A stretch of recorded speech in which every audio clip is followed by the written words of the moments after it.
We all had weird phases in life. Although I don't know if you can even consider this a phase, it was definitely a portion in my life that I look back on and it just makes me stop whatever I'm doing and feel every ounce of regret in my being. Just like the time when I was a bully.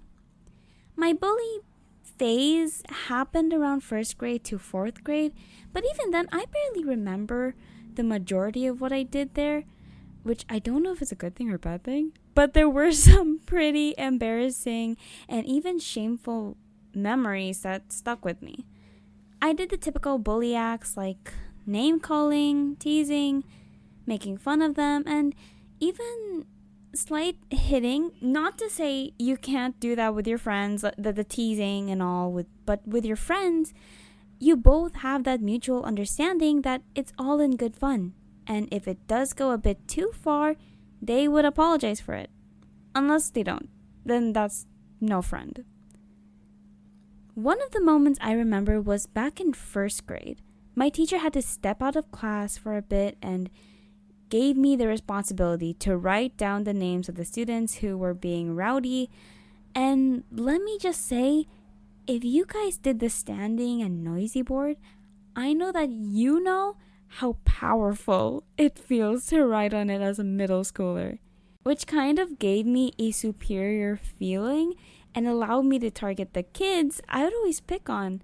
But the whole time, they weren't even being loud. They were just whispering, and I would still write them down under noise just to get them in trouble. But honestly, I don't even think my teacher cared and just wanted to put a student in charge to scare the class. Another thing with bullying is how overstepping people's boundaries were considered funny. I promise I'm as ashamed as I should be. It was lunch period when my friend and I went to the restroom. As I was waiting for one of my friends, another one of my friends was in the stall.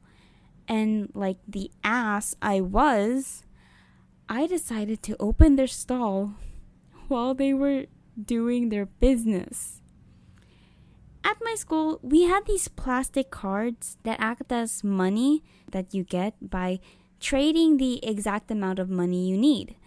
And I used the corner of the card to turn the lock open. And as soon as the door slightly opened, it was immediately slammed closed from the other side.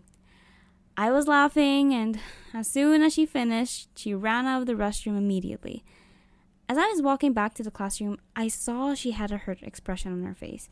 And I did feel guilt for being so mean, but because of my pride, I started blaming other people for influencing my bad behavior so that I didn't look like an entirely bad person when I was worse than earlier. They didn't really respond, and all of us just headed back to the classroom. It was during lunch, and I was eating with my friends. We were eating at our desks, and we were eating in like a formation where like people can still pass by between us. And there was this student in my class who, well, let's call Julie.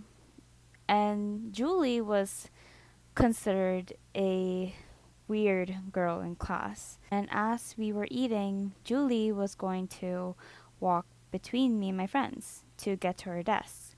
And every time I'm reminded of this, God, it does not get better. What I did when I saw her walking towards us, I looked to my friends, gave them a shushing motion, and then proceeded to trip her. And she fell hard on the ground. Even I was in shock. I didn't know she was gonna fall that hard. I thought she was just gonna, trip over, but no. I didn't want to hurt her that bad, but I did. But of course, although I did feel bad, I wish I could just go back in time and just beat up my younger self. Let me just clarify, I am very ashamed of my actions. I am not proud of who I was before, but I also won't deny that it definitely helped me shape me to how I treat people now, as I did reflect on my actions and how it also hurt the people I cared about. You might think I'm just talking out of my ass when I say I've become a better person, but in high school, I passed by a guy who we'll call Brody.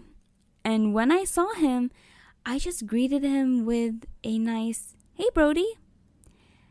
And he paused and looked confused. I asked what's wrong, and he said, "It's just, you're so nice to me." And that's when I realized how much of a bitch I was.